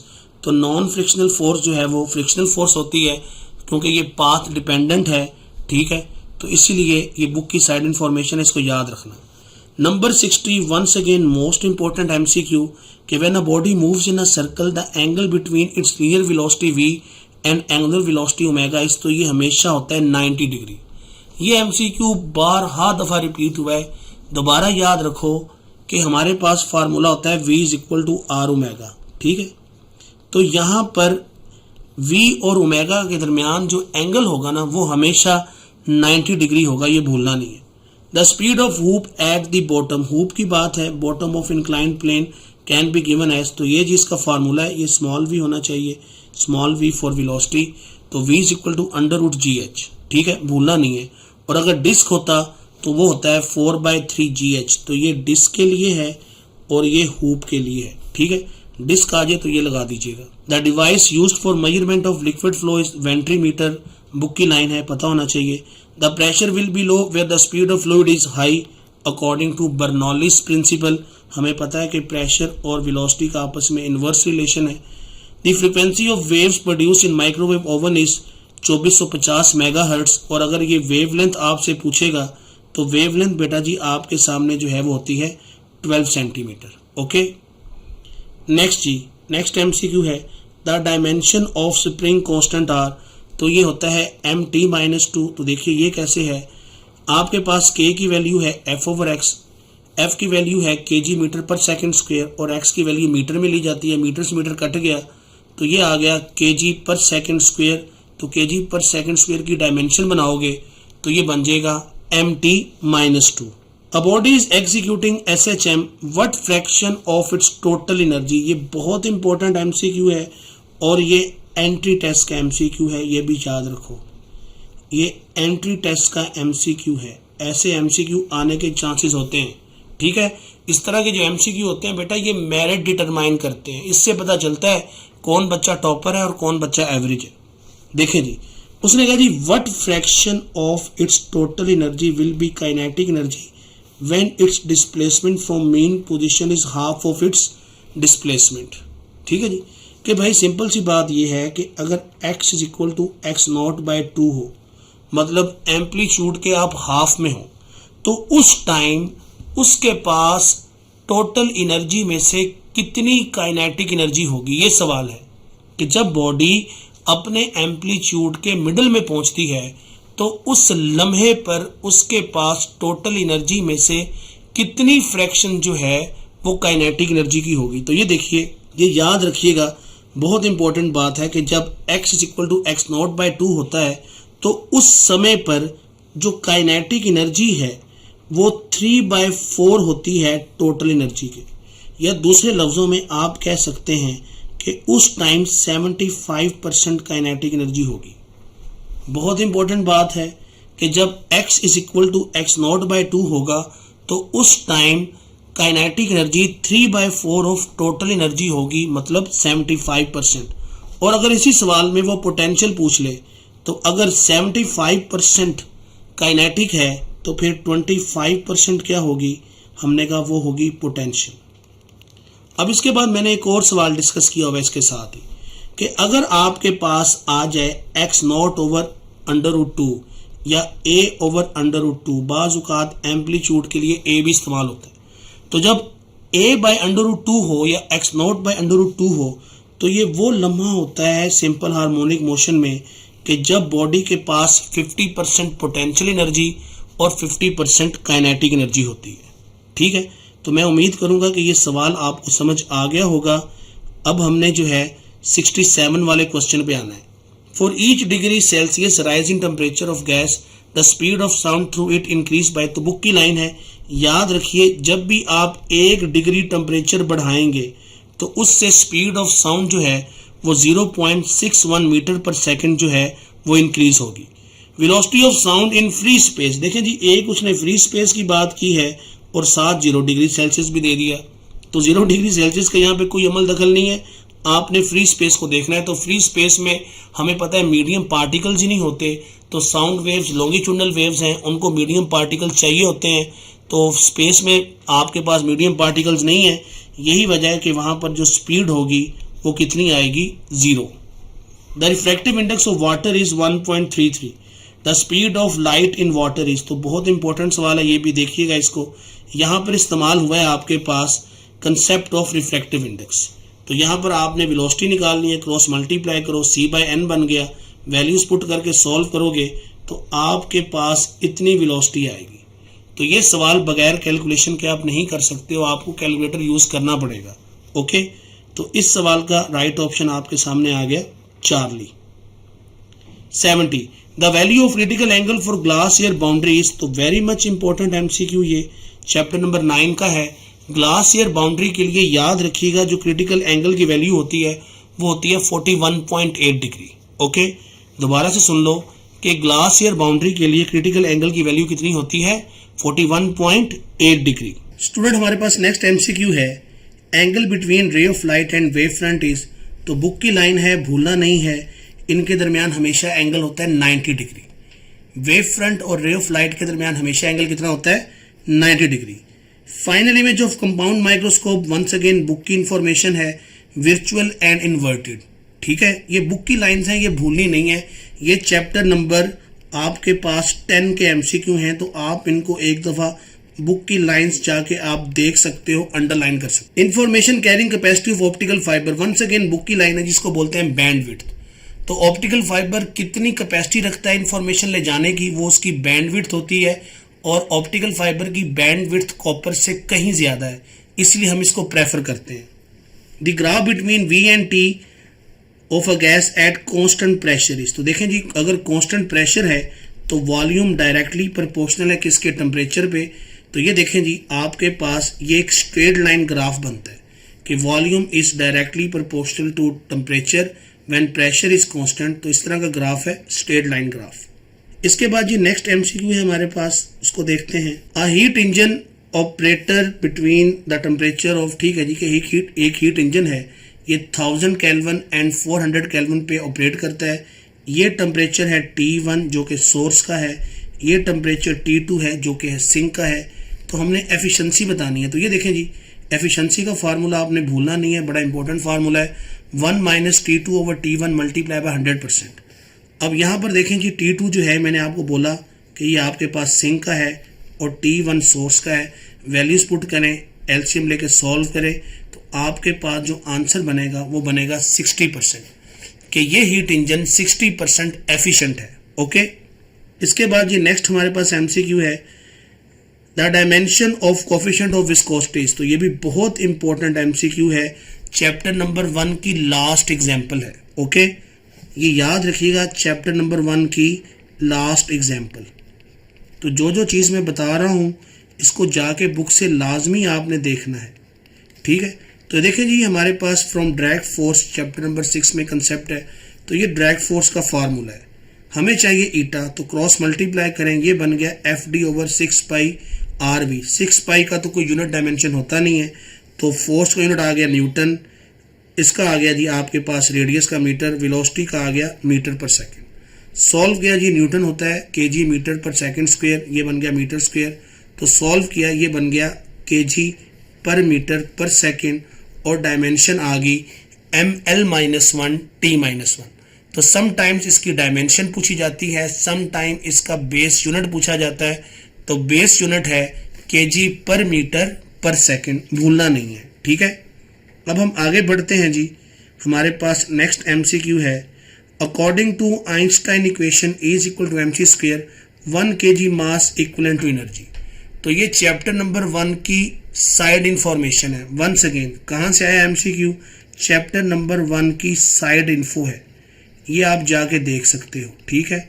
तो अगर 1 kg मास है तो हमने ये बताना है कि कितनी एनर्जी इक्वलेंट होगी।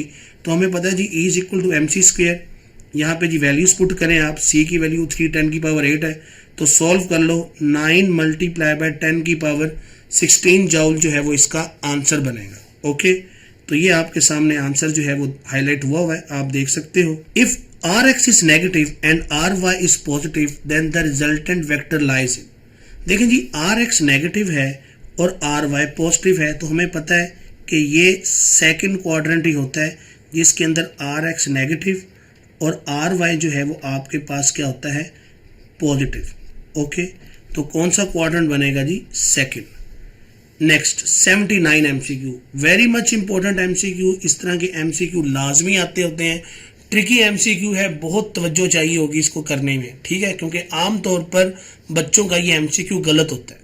देखें जिसमें क्या ट्रिक है। फोर्स दे दी 10 Newton makes an angle of 30 degree. ठीक है जी, एंगल आ गया 30 डिग्री, लेकिन किसके साथ? वाई एक्सिस के साथ। ये एक नई चीज़ है, ठीक है। हम आमतौर पर एंगल लेते हैं एक्स एक्सिस के साथ, लेकिन अगर हम एंगल लेंगे वाई एक्सिस के साथ तो इससे फिर हमारे कंपोनेंट्स भी चेंज हो जाएंगे, ये याद रखना, ठीक है। यही उसने जो है पूछा है, the magnitude of x component will be, कि हमने जनाब अब एक्स कंपोनेंट निकालना है जब एंगल वाई एक्सिस के साथ हो। तो ये देखें जी, ये जी हमारे पास डायग्राम आ गई। 10 न्यूटन का आपके पास फोर्स का वेक्टर है, एंगल वाई के साथ है कितना? 30 डिग्री। अब यहाँ पर अगर आपने एफ ऑफ एक्स निकालना है तो यहाँ पर एफ ऑफ एक्स अब बराबर होगा एफ साइन थीटा। आमतौर पर हम एफ ऑफ एक्स बोलते हैं एफ कोस थीटा, लेकिन वो तब होता है जब एंगल एक्स एक्सिस के साथ हो। यहाँ एंगल तो वाई एक्सिस के साथ दिया है, इसीलिए कंपोनेंट चेंज हो गया। पुटिंग वैल्यू सॉल्व किया तो आंसर आ गया 5 न्यूटन। ओके, बात फॉलो की है या नहीं की? ये एमसीक्यू की एक्सप्लेनेशन दोबारा सुनो, इसको दोबारा स्टेप बाय स्टेप देखो कि यहाँ पर हुआ क्या है। अगर एंगल वाई एक्सिस के साथ आ जाए तो फिर हमारे पास जो कंपोनेंट्स होते हैं वो चेंज हो जाते हैं। तो अब एफ ऑफ एक्स होगा एफ साइन थीटा, और अगर यहाँ पर वो एफ ऑफ वाई पूछ लेता तो एफ ऑफ वाई होना था एफ कॉस थीटा। तो ऐसा एमसीक्यू भी आ सकता है, इसके लिए भी अपने माइंड को आपने प्रिपेयर रखना है। नेक्स्ट एमसीक्यू जी कहता जी आपके पास फोर्स की वैल्यू ये है और डिस्प्लेसमेंट ये है, तो वर्क डन बताएं। हमें पता है कि वर्क डन होता है एफ डॉट डी। तो यहाँ पर डॉट प्रोडक्ट का कंसेप्ट इस्तेमाल हुआ है। इससे रेलेवेंट एक्सरसाइज में एक न्यूमेरिकल भी है और एक एग्जाम्पल भी है चैप्टर नंबर 2 में, ठीक है। तो ये देखें जी, सिंपल ये आपके पास एफ डॉट डी आ गया। तो डॉट प्रोडक्ट में याद रखना हमेशा सेम यूनिट वेक्टर्स को मल्टीप्लाई करते हैं, मतलब आई को आई वाले के साथ, जे को जे वाले के साथ। तो 2 × 4 कितना आ गया? 8। 3 × 4 कितना आ गया? 12। 8 जमा 12 किया तो आंसर आ गया 20 जूल। ओके, तो इस एमसीक्यू का राइट ऑप्शन बन गया आपके पास 20 जूल। स्टूडेंट, हमारे पास नेक्स्ट एमसीक्यू है 81। Rocket equation is given by, तो ये जी आप अपनी बुक पे चैप्टर नंबर 3 में देख सकते हैं। रॉकेट प्रोपल्शन पे लास्ट में उसने ये इक्वेशन दी हुई है। ये इक्वेशन है एक्सेलरेशन की।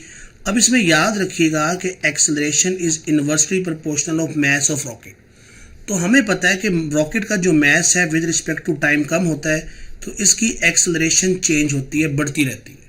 तो ये एमसीक्यू ऐसे भी आ सकता है कि आप बताएं क्या रॉकेट प्रोपल्शन में एक्सेलरेशन कांस्टेंट रहती है? तो आपने कहना है नहीं, acceleration with respect to time increase होती है, क्योंकि मास कम हो रहा है, फ्यूल कम हो रहा है, मास कम हो रहा है, तो एक्सेलरेशन बढ़ रही है। तो रेदर देन कि वो एक कांस्टेंट एक्सेलरेशन से मूव करे, वो इंक्रीजिंग एक्सेलरेशन से मूव कर रहा है। The velocity of projectile at maximum height is, तो बात कर चुका हूं कि मैक्सिमम हाइट पर हॉरिजॉन्टल कंपोनेंट ऑफ वेलोसिटी लाजमी होगा जो कि है v i cos theta. KG metre per second can be written as, तो बहुत इंपॉर्टेंट एमसीक्यू है, इसको भी देख लें जरा आप कि भाई केजी मीटर पर सेकंड इसको लिखते हैं न्यूटन सेकंड। अब न्यूटन सेकंड को जरा रिवर्स इंजीनियरिंग करें तो न्यूटन होता है केजी मीटर पर second square multiply by second. तो ये देखें जी केजी मीटर पर सेकंड जो है ये किसके इक्वल आ गया, न्यूटन सेकंड के। Absolute potential energy of an object at infinite height with respect to earth, तो याद रखें जी ये जो एब्सोल्यूट ग्रेविटेशनल पोटेंशियल एनर्जी है ये हमेशा किसी रेफरेंस पॉइंट के साथ मेजर की जाती है और रेफरेंस पॉइंट होता है इन्फिनिटी। इन्फिनिटी पे हमारे पास जी की वैल्यू जीरो होती है, यही वजह है कि एब्सोल्यूट पोटेंशियल एनर्जी भी क्या होगी, जीरो हो जाएगी। Which is larger for a hoop of mass M and radius R that is rolling without slipping its translational और रोटेशनल काइनेटिक एनर्जी। तो ये बहुत ही इंपॉर्टेंट एमसीक्यू है जी और इसका आंसर बनता है बोथ आर सेम। हूप हो या रिंग हो, हूप हो या रिंग हो, उसकी जो ट्रांसलेशनल काइनेटिक एनर्जी है वही उसकी रोटेशनल काइनेटिक एनर्जी है और वो है 1/2 mv²। अब यहाँ पे याद रखिएगा कि हूप का जो मोमेंट ऑफ इनर्शिया होता है ये होता है जी आपके पास सिंपल mr²। ओके, तो हूप का मोमेंट ऑफ इनर्शिया भी आ सकता है और ये भी आ सकता है कि इसकी रोटेशनल और इसकी ट्रांसलेशनल काइनेटिक एनर्जी बताएं, तो दोनों बराबर होती हैं और वैल्यू है 1/2 mv²। इसके बाद जी आगे बढ़ते हैं, हमारे पास 86 angular speed of rotation of earth, ये इनर्शिया नहीं आना यहाँ पे, रोटेशन ऑफ अर्थ। तो देखें जी ओमेगा बराबर होता है 2π/t। अब अर्थ की जो एंगुलर वेलोसिटी है जो हम देखते हैं जो अपने ये एक्सिस के गिर्द घूमती है, तो वो जो टाइम है वो होता है 24 आवर्स, जो दिन रात का निज़ाम है हमारा। आंसर आपके सामने है, लेकिन ये आंसर आएगा कैसे, तो ये देखो भी ओमेगा किसके इक्वल है 2π/t और टाइम कितना है 24 आवर्स। तो डी स्टूडेंट्स ये देखिए आपके पास एंगुलर वेलोसिटी का फार्मूला आ गया। अब जो टाइम है वो कितना है, वो है 24 आवर्स। 24 आवर्स एक दिन और एक घंटे के अंदर 60 मिनट, एक मिनट में 60 सेकंड। तो जब आप इसको सॉल्व करोगे कैलकुलेटर पे तो इसका आंसर आएगा ये वाला। ये सवाल कैलकुलेटर बेस्ड है, ये जुबानी नहीं हल हो सकता, ये वैल्यूज कैलकुलेटर पे आपको सॉल्व करनी आनी चाहिए और अब मैंने आपको सिखा दी है, ठीक है। तो इस तरह का एमसीक्यू भी आ सकता है, भूलना नहीं है। उसके बाद जी the maximum drag force on falling sphere is 9.8, तो वेट इज, तो याद रखें कि आपके पास जो मैक्सिमम ड्रैग है ना वो वेट के इक्वल हो सकता है। मैक्सिमम ड्रैग वेट से ना कम हो सकता है ना उससे ज़्यादा हो सकता है। तो अगर आपके पास मैक्सिमम ड्रैग 9.8 न्यूटन है तो उसका वेट भी 9.8 न्यूटन ही होगा। The SI unit of flow rate of fluid is, तो ये बहुत इंपॉर्टेंट एमसीक्यू है। ये देखें जी फ्लो रेट होता है एवी के इक्वल, एवी इसको वॉल्यूम फ्लो रेट भी बोलते हैं according to equation of continuity. तो देखें जी using units, A for area, area का होता है मीटर स्क्वायर, वेलोसिटी का होता है मीटर पर सेकेंड, तो ये बन गया मीटर क्यूब पर सेकेंड जिसको बोलते हैं cubic metre per second. Okay, तो ये जो उससे ऊपर वाला सवाल था ड्रैग फोर्स और वेट वाला, तो आप देख सकते हैं कि जब एक बॉडी के ऊपर ड्रैग और वेट बराबर होता है तो उसकी एक्सेलरेशन जीरो हो सकती है और उसकी जो वेलोसिटी है वो कांस्टेंट हो जाती है और इसी को हम बोलते हैं टर्मिनल वेलोसिटी, ठीक है। तो ये ऊपर वाला सवाल भी हमने हल कर लिया। इसके बाद जी आगे आ जाए 89 the velocity of particle having SHM is v at mean position. Okay, if its amplitude is double, अगर एम्पलीट्यूड डबल कर दें तो वेलोसिटी मीन पोजीशन पे कितनी हो जाएगी ये बताएं। तो याद रखो कि वेलोसिटी जो मीन पोजीशन पे होती है वो होती है मैक्सिमम वेलोसिटी और मैक्सिमम वेलोसिटी को बोलते हैं v0 और ये बराबर होती है ओमेगा x0 के। अब आप देख सकते हो कि v0 डायरेक्टली प्रोपोर्शनल आ गया x0 के। तो अगर एम्पलीट्यूड डबल होगा तो फिर वेलोसिटी भी क्या हो जाएगी, हमने बोला डबल। ओके, उसके बाद जी 90 the length of second pendulum is, तो ये आपने याद रखना है 99.2 सेंटीमीटर और 0.992 मीटर, ये एक ही बात है। तो ये आंसर याद रखना है। अब ये आंसर बनता कैसे है, तो ये देखो सेकंड पेंडुलम एक ऐसा पेंडुलम होता है जिसका टाइम पीरियड होता है 2 सेकंड। ये 2 सेकंड बाय डिफॉल्ट होता है, ठीक है। तो ये आप देख सकते हो कि यहाँ पर टाइम 2 सेकंड आ गया। तो जब आप इसको सॉल्व करोगे स्क्वायर लेके सारा कुछ, तो जब आप कैलकुलेटर पे सॉल्व करोगे तो आपके पास लेंथ आ जाएगी 0.992 मीटर, जो कि बराबर होती है 99.2 सेंटीमीटर के। तो इस MCQ का आंसर अब आपने देख लिया, इसका सोल्यूशन भी आपने देख लिया है। और यहाँ पर जो बात याद रखनी है वो ये है कि सेकंड पेंडुलम एक ऐसा पेंडुलम होता है कि जिसका टाइम पीरियड 2 सेकंड होता है।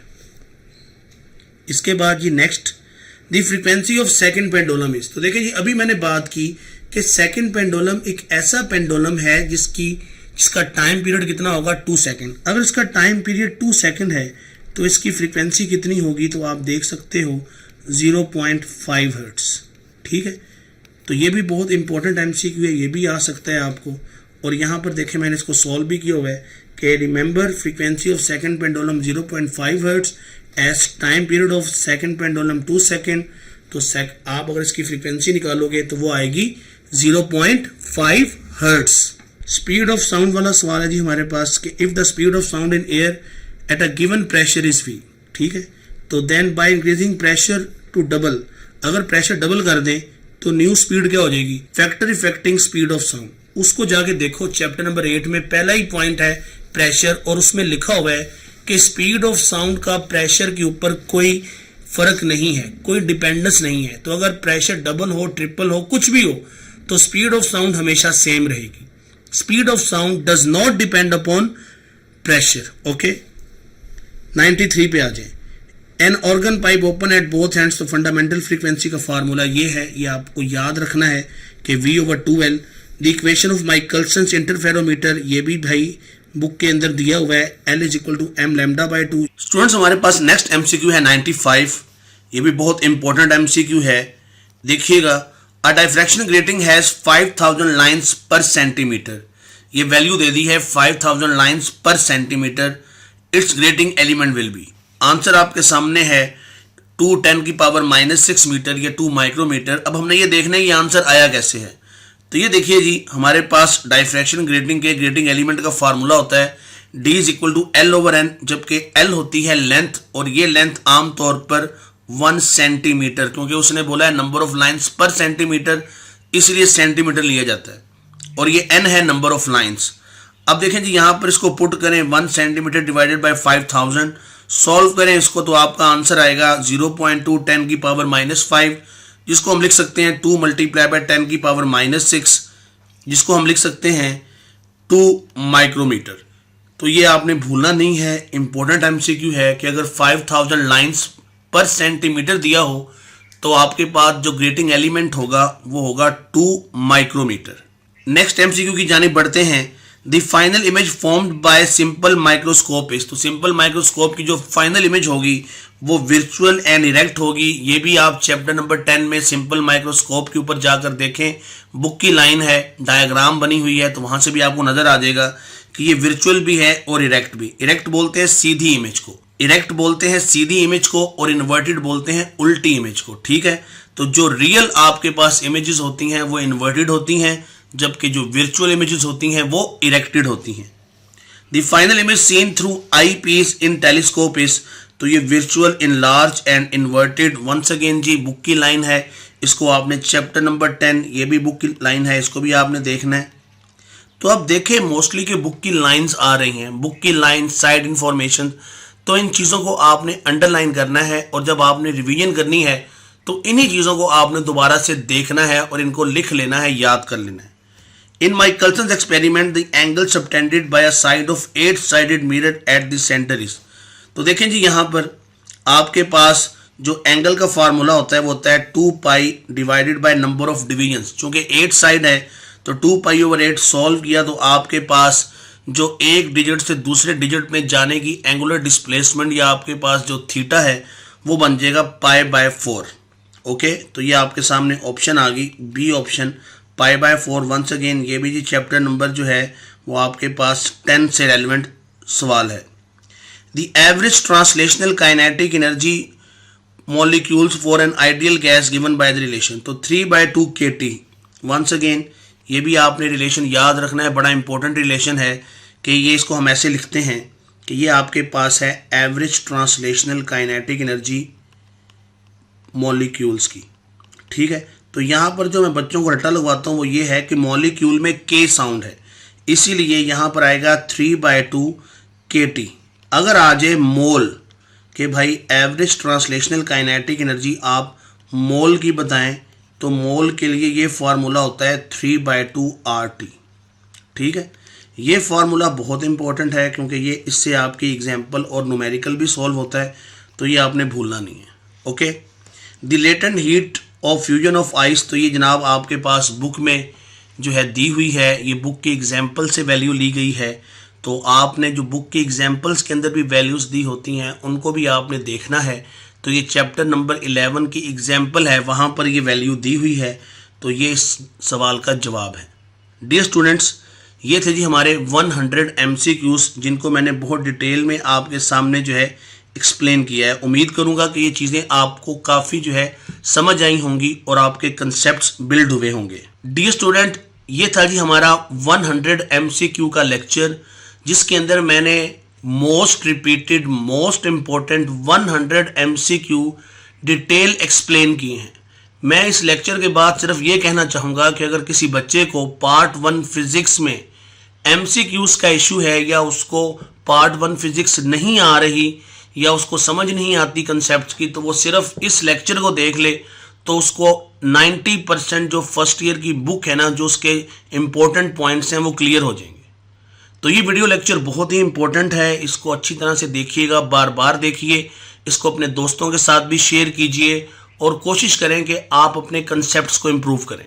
FSC के अंदर MCQs की बहुत इंपॉर्टेंस है क्योंकि आगे जाकर एंट्री टेस्ट में आपने MCQs ही करने हैं, और हमारे यहाँ बच्चे थ्योरी तो याद कर लेते हैं लेकिन MCQ पोर्शन उनका बहुत वीक होता है।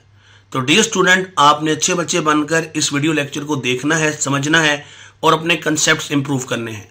चैनल को सब्सक्राइब करें और इसको ज़्यादा से ज़्यादा अपने दूसरे दोस्तों को भी शेयर करें। अल्लाह पाक आपको आने वाले हर इम्तिहान में कामयाब करे। Wish you very best of luck. अपना ख्याल रखिएगा। अल्लाह हाफिज़। Take care.